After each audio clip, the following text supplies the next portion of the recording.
سفیر ہے یہ بدر منیر ہے یہ روشن دماغ ہے یہ روشن ضمیر ہے یہ ان کی وفائیں پیاری ان کی ادائیں پیاری ان کی صدائیں پیاری ان کی دعائیں پیاری. بسم اللہ الرحمن الرحیم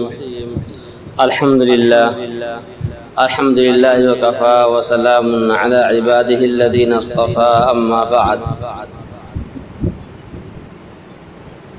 میرے محترم پیارے بھائیوں، بزرگوں اور دوستوں،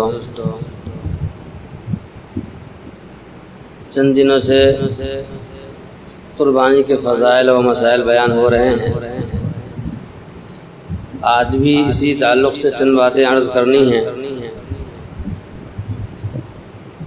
کہ قربانی کس چیز کا نام ہے. آیا گوشت کھانے کا نام قربانی ہے یا اس کا کچھ اور مطلب ہے؟ تو قربانی محض جانور کے قربان کرنے یا گوشت خوری کا نام نہیں، بلکہ تقرب خداوندی اور رضا الہی کے حصول کے لیے اپنا سب کچھ قربان کرنے اور بارگاہ سمدیت میں فداکارانہ جذبہ اور عبودیت پیش کرنے کا نام ہے.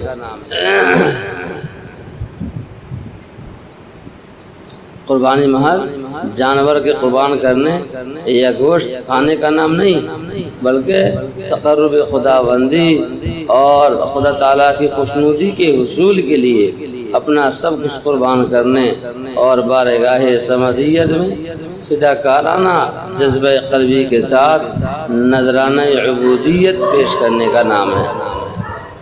مگر افسوس ہے کہ ہم نے قربانی کو آج کل محض ایک رسم و فیشن بنا لیا ہے. بہت سے لوگ بغیر کسی خاص قصد و عزم کے ارادے کے بطور عادت قربانی کر گزرتے ہیں. ان کے ہاں عید الفطر کا دودھ خورما اور عید الاضحیٰ کی قربانی ایک جیسی چیز ہے، حالانکہ وہ محض ایک عادت ہے اور یہ خالص عبادت الہی اور فریضہ اسلامی. بعض لوگ تعداد اور تفاخر پر نظر رکھے ہوئے ہیں. بعض لوگوں کو یہ تک معلوم نہیں کہ وہ ایک خاص مقدار نصاب پر واجب ہوتی ہے، اس کے بغیر محض فضیلت رہ جاتی ہے. بعض لوگ بیرون ملک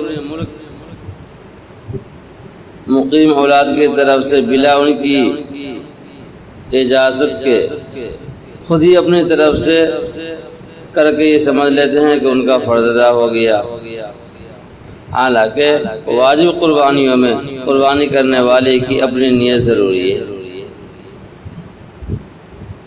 پھر گوشت کی تقسیم میں بھی بعض جگہ نام و نمود کی شکل اختیار کی جاتی ہے.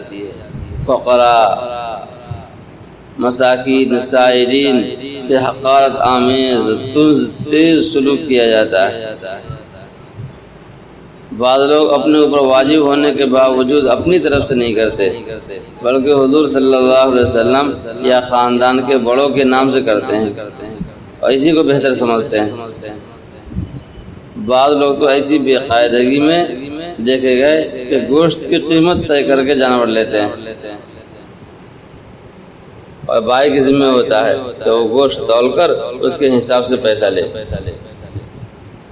اس صورت میں چرم خود ہی لے جاتا ہے، کھال خود ہی لے جاتا ہے، حالانکہ قربانی گوشت کھانے یا تقسیم کرنے کا نام نہیں، بلکہ احراق دم یعنی رضائے الہی کے لیے خون بہانے کا نام ہے. ان سب امور کی اصلاح جب ممکن ہے جبکہ قربانی کی روح اور حقیقت کو سمجھیں. ذیل کی آیات اور احادیث کو سمجھ کر پڑھنے سے اور سننے سے قربانی کا صحیح تصور سامنے آ سکتا ہے کہ قربانی کا حکم کیا ہے. اللہ تعالیٰ نے فرمایا فَصَلِّ لِرَبِّكَ وَانْحَرْ. اے نبی صلی اللہ علیہ وسلم، آپ اپنے پروردگار کے لیے نماز پڑھیے اور قربانی کیجیے.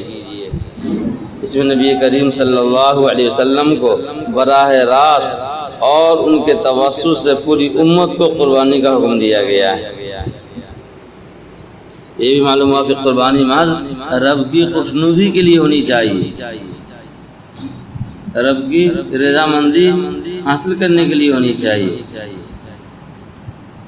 لن ينال اللہ لحومها ولا دماؤها ولكن يناله التقوى منكم، اللہ تعالیٰ کے پاس ان قربانیوں کا نہ گوشت پہنچتا ہے اور نہ خون، بلکہ تمہارا تقوی اور اخلاص پہنچتا ہے۔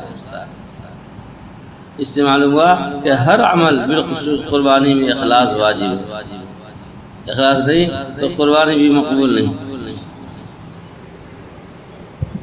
اور قربانی کا حکم ہر امت کے لیے تھا، وَلِكُلِّ أُمَّةٍ جَعَلْنَا مَنسَكًا لِيَذْكُرُوا اسْمَ اللَّهِ عَلَىٰ مَا رَزَقَهُم مِّن بَهِيمَةِ الْأَنْعَامِ، اور ہم نے ہر امت کے لیے قربانی مقرر کی تھی تاکہ وہ ان جانوروں پر اللہ کا نام لیں، یعنی اس کے نام سے قربانی کریں۔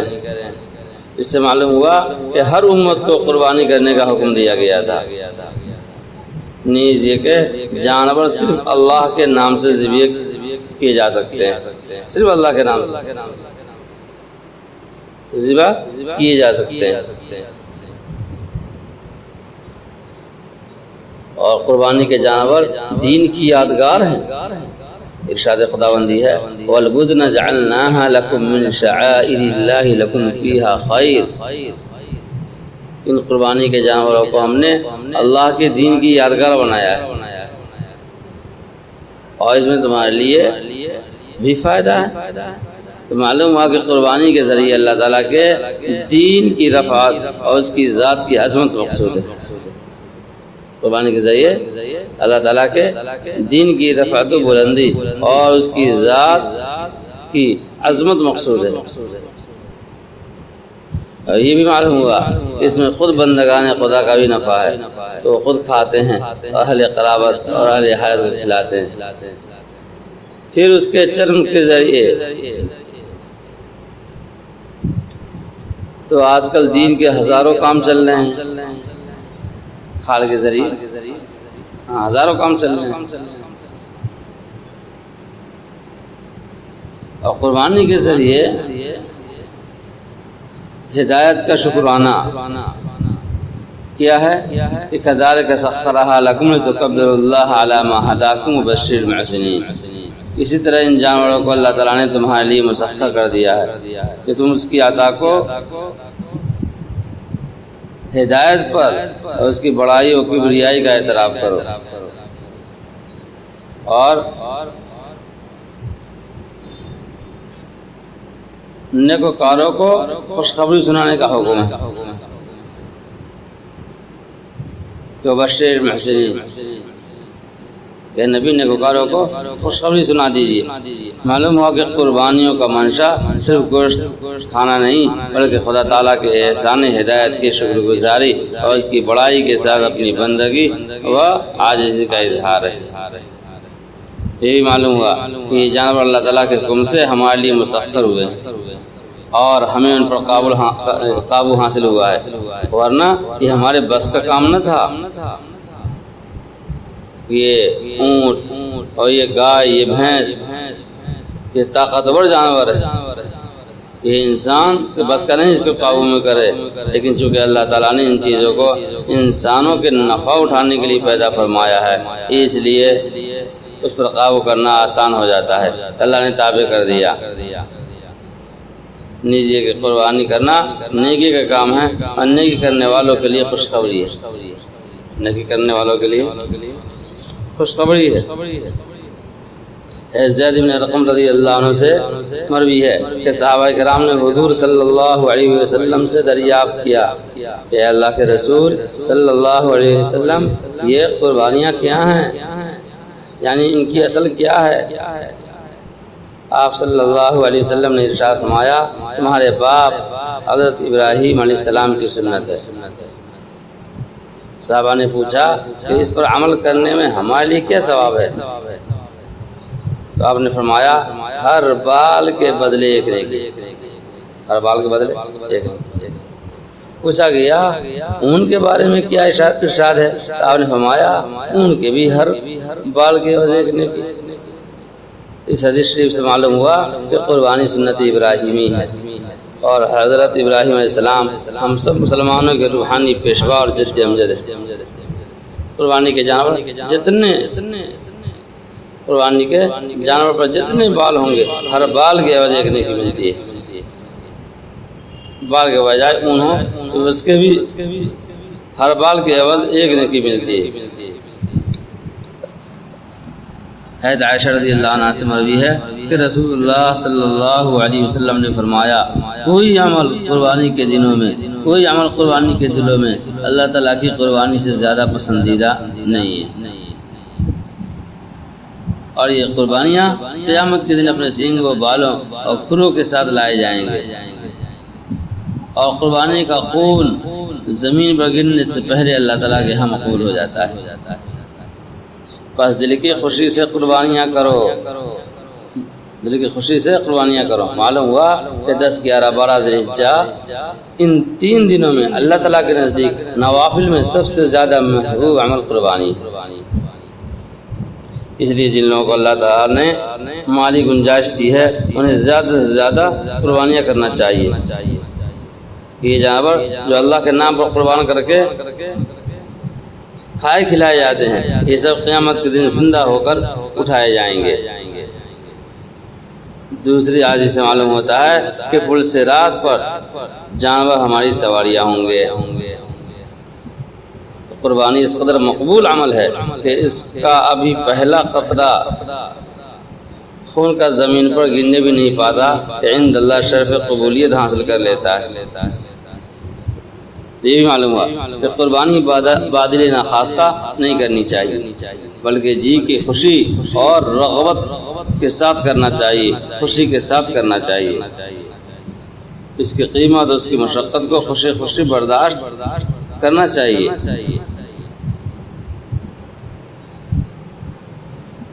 اور مرعومین کی طرف سے بھی قربانی کرنا چاہیے۔ حضرت علی رضی اللہ عنہ نے 2 بکریوں کی قربانی کی۔ ایک صحابی کہتے ہیں کہ میں ان سے پوچھا کہ آپ نے 2 قربانیاں کیوں کی؟ تو فرمایا، مجھ سے حضور اقدس صلی اللہ علیہ وسلم نے وصیت فرمائی تھی کہ میں ان کی طرف سے قربانی کیا کروں، اس لیے میں نے ان کی طرف سے بھی کی ہے۔ وسلم نے وصیت فرمائی تھی کہ میں ان کی طرف سے قربانی کیا کروں، اس لیے میں نے ان کی طرف سے بھی قربانی کی ہے۔ تو معلوم ہوا کہ اپنے مرحومین کو اثار ثواب کرنے کے لیے اپنی طرف سے قربانی کی جا سکتی ہے، اس سے ان کو نفع ہوتا ہے۔ خود حضور اقدس صلی اللہ علیہ وسلم کے لیے بھی اثار ثواب کیا جا سکتا ہے، گرچہ آپ کو اس کی ضرورت نہیں، لیکن اس سے ہمارے تقرب و محبت میں اضافہ ہوگا۔ تو وسلم نے ہر سال قربانی کی۔ حضرت ابن عمر رضی اللہ تعالیٰ عنہ سے مروی ہے کہ رسول اللہ صلی اللہ علیہ وسلم نے مدینہ منورہ میں 10 سال قیام فرمایا، ہمیشہ قربانی کرتے رہے۔ قربانی کرنا حضور صلی اللہ علیہ وسلم کو مرغوب تھا، پسندیدہ تھا، اس لیے آپ نے کبھی ناغہ نہیں فرمایا۔ اور جس پر قربانی واجب نہیں، اس کو بھی اگر گنجائش ہے تو ضرور قربانی کرنا چاہیے، ضرور قربانی کرنی چاہیے۔ حضرت ابو ہریرہ رضی اللہ عنہ سے روایت ہے کہ حضور صلی اللہ علیہ وسلم نے فرمایا، جو شخص گنجائش رکھنے کے باوجود قربانی نہ کرے تو ہماری عیدگاہ کے قریب بھی نہ آئے، ہماری عیدگاہ کے قریب بھی نہ آئے۔ اس حدیث میں جس قدر سخت وعید ہے کہ قربانی کے لیے وہ کسی عقلمند پر مخفی نہیں۔ روایت ہے کہ رسول اللہ صلی اللہ علیہ وسلم نے بقرعید کے دن حضرت عائشہ رضی اللہ عنہ کی طرف کی قربانی دی۔